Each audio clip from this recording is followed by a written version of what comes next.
Biden is a lawyer. Is he and the President of the United States and the Commander-in-Chief, but go ahead. He is, but as a lawyer, is he concerned at all that a local DA indicting a former president could, down the line, open up the possibility, set the precedent, that local DAs that don't like former President Biden could indict him? I'm not going to comment from here.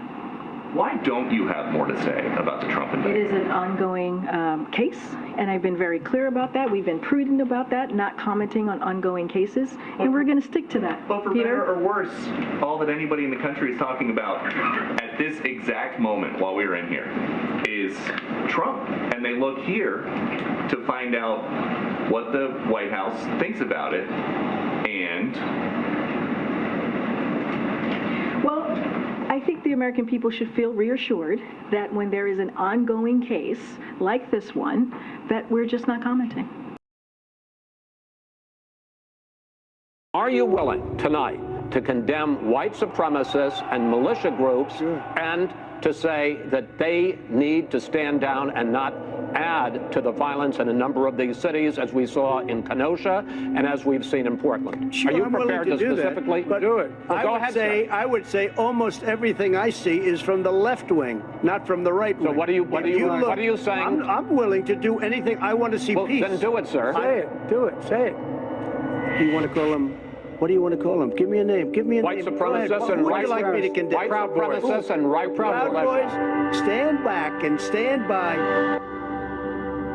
Would the president ever apologize to the acquitted Kenosha shooter Kyle Rittenhouse for suggesting online and on TV that he is a white supremacist? Well, let's be clear what we're talking about here. This is about a campaign video released last year that used President Trump's own words during a debate as he refused to condemn white supremacists and militia groups. And President Trump, as we know from history, and as many of you covered, didn't just refuse to condemn militia groups on the debate stage, he actively encouraged them throughout his presidency. So, what we've seen are the tragic consequences of that. When people think it's okay to take the law into their own hands instead of allowing law enforcement to do its job. And the president believes in condemning hatred, division, and violence. That's exactly what was done in that video. But if you're saying that it was just a campaign video, it wasn't. The president also gave an interview where he said this Rittenhouse was part of a militia coming out of Illinois.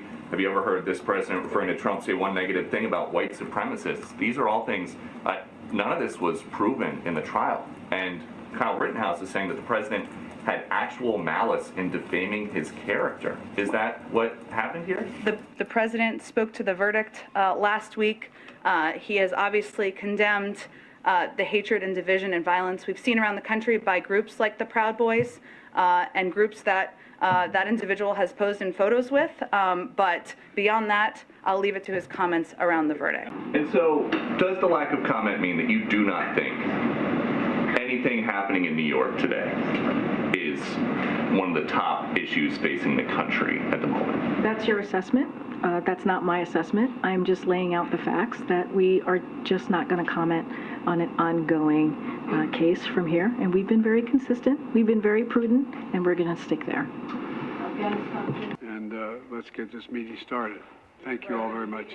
Thank you. We'll take a minute and let the press clear. It remains to be seen. It could be. Is the indictment of your predecessor politically divisive? Thank you. Let's go, guys.